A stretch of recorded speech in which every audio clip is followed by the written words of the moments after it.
We are doing it. Why? Because I promised the American people, number one.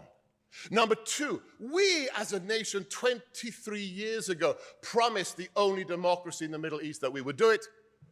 Oh, and lastly, Jim, it's the right thing to do. Before we dive into the full story, comment where you're watching from, and don't forget to like and subscribe so you don't miss the next one. Sebastian Gorka has become a familiar figure in political debates, especially when it comes to his passionate defense of Donald Trump and the policies of the Trump administration.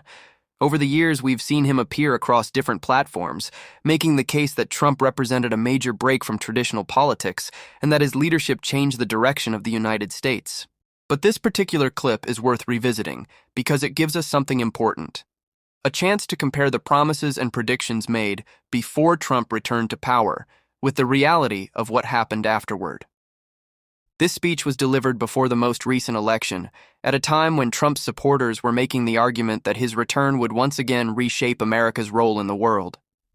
Gorka presented a vision of Trump as a leader who restored strength, challenged America's enemies, and stood against what he described as the failures of the political establishment. However, now that we have the benefit of hindsight, many of those claims can be examined more closely. Did those predictions actually match what happened during Trump's time in office?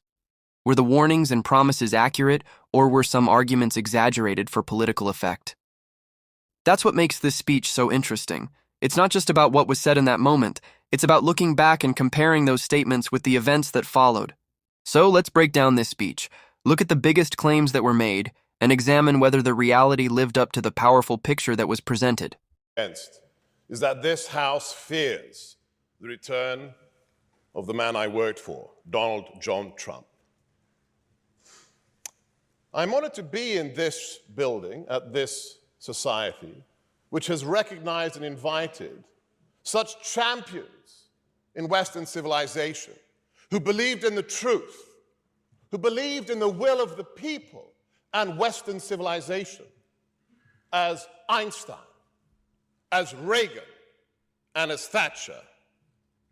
But I find it strange that the motion is coined in such a way that this House fears the return of a man who did more than any other in at least 2 generations to revivify that civilization, to stand up for concepts of representative government and national sovereignty and the greatness of our civilization.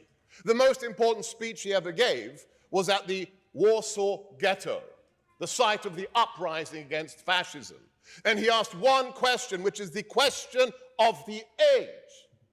Does the West, do we together, have what it takes to defend and defeat those who wish to destroy our civilization?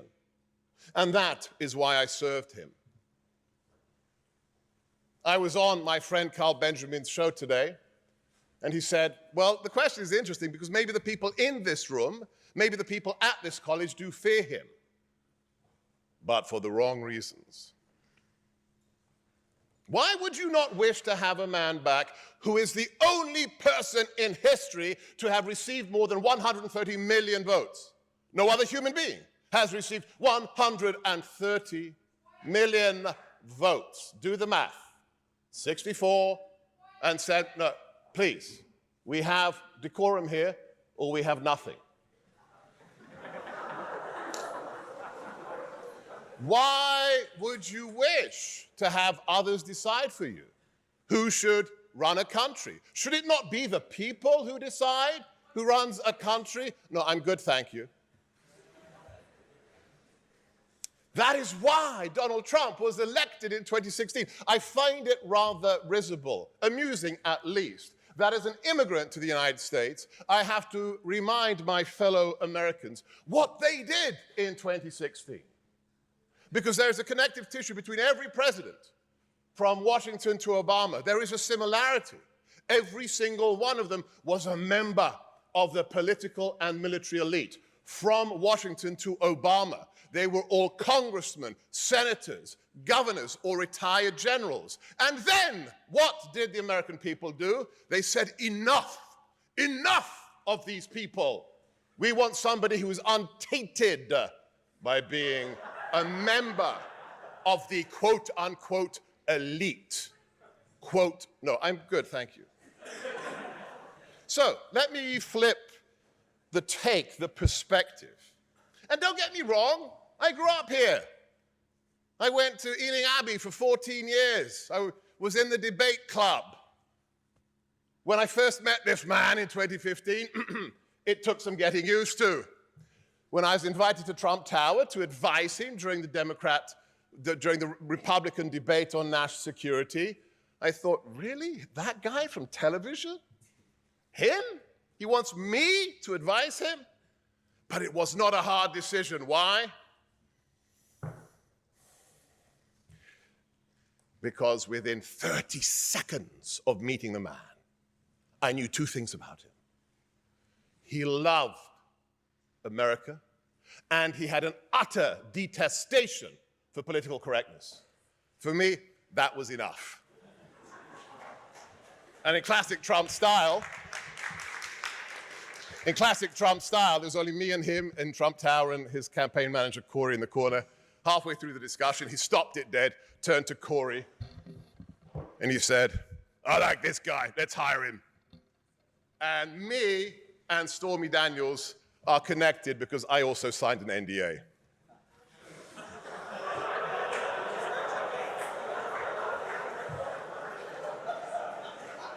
Let's have some fun as well.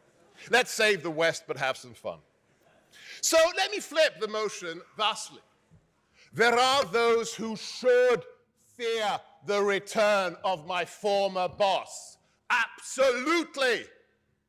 Who are these people? Let me give you a short list. Number one, ISIS, jihadis, the people who 5 weeks ago effected the greatest slaughter of the Jewish people since the Shoah, since the Holocaust. They will fear President Trump. Why? Because when we came into the White House, I'm good, thank you. When we came into the White House, we had been lectured by Barack that ISIS is, quote, just a problem we have to get used to. We said, no thanks. And he unleashed the might of the US military.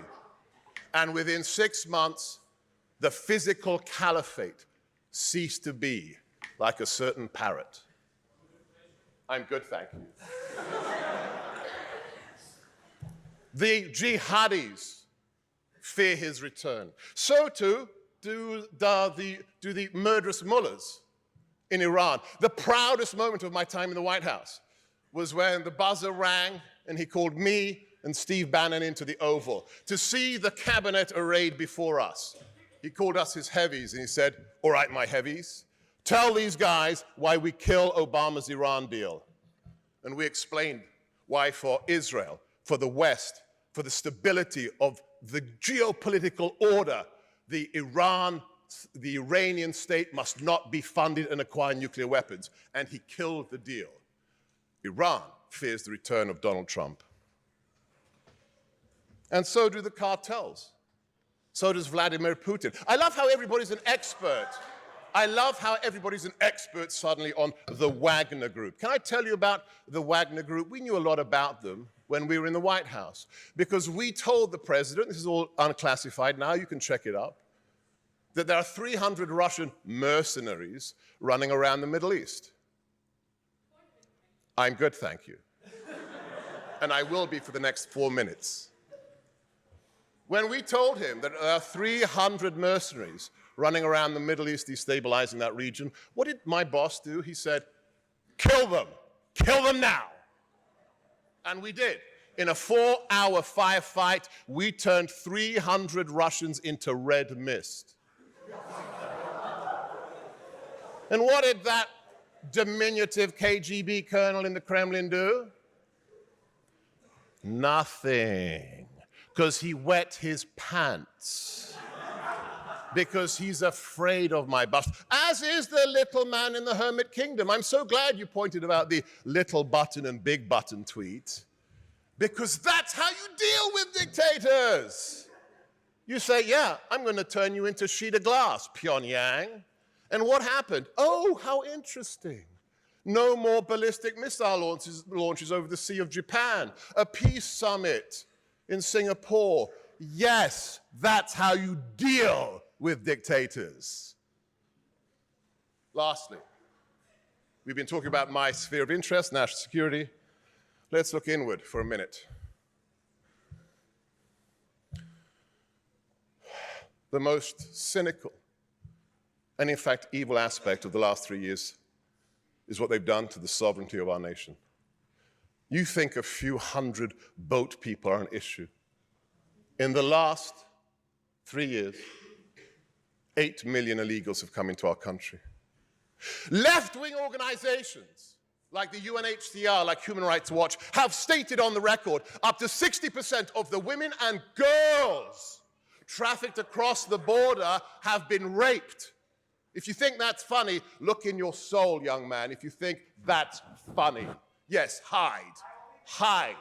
Young girls raped with such cynicism and such racism. Why? Because they think if you're brown, if you're black, and we amnesty you, you will vote for us forever. Don't forget who Biden is. Biden is the chairman of the Senate committee who effected the high-tech lynching, quote, of Clarence Thomas, a man who deigned to be a black conservative. That's the bigotry of the current incumbent in the White House. Lastly, I will share with you a story about who this man is and why we need him back. For 23 years, every president, from Clinton through Bush to Obama, broke a promise to the world. We had told Israel that we would move the embassy to Jerusalem and recognize that capital. For 23 years, every president on both sides of the aisle reneged on that promise. President Trump said during his campaign, we're going to do it.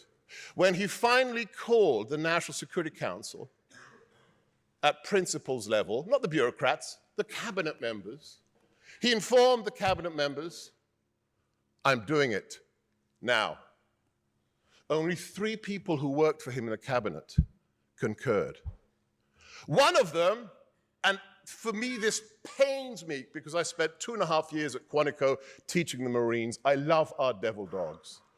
The so-called Mad Dog Mattis of the Marine Corps said in front of the cabinet, sir, don't do that. Don't move the embassy. Don't recognize Jerusalem. You will trigger World War III. And I don't have enough Marines to defend our embassies. What did the commander-in-chief say to them? He said, Jim, we are doing it. Why? Because I promised the American people, number one. Number two, we as a nation 23 years ago promised the only democracy in the Middle East that we would do it. Oh, and lastly, Jim, it's the right thing to do. After hearing Sebastian Gorka's speech, one thing is clear. It was a very passionate defense of Donald Trump, but many of the claims deserve a closer look. Gorka argued that Trump restored America's strength, defeated ISIS, and made America's enemies fear him. But critics argue that some of these statements were exaggerated. The fight against ISIS was a years-long campaign that started before Trump took office, even though his administration continued those efforts. He also praised Trump's decision to leave the Iran nuclear deal, claiming it improved security. However, tensions with Iran increased afterward, and the debate over whether that decision made America safer continues. The same applies to claims about Russia and North Korea. Trump took a tougher approach toward both, but neither challenge disappeared. And when it comes to Ukraine, Trump promised he could quickly end the war, yet the conflict continued. Ultimately, Gorka's speech presented a powerful image of Trump's leadership, but critics argue that some of the reality is more complicated than the picture he painted. What do you think? Was this a strong defense of Trump or an exaggeration of his record? Let me know in the comments below.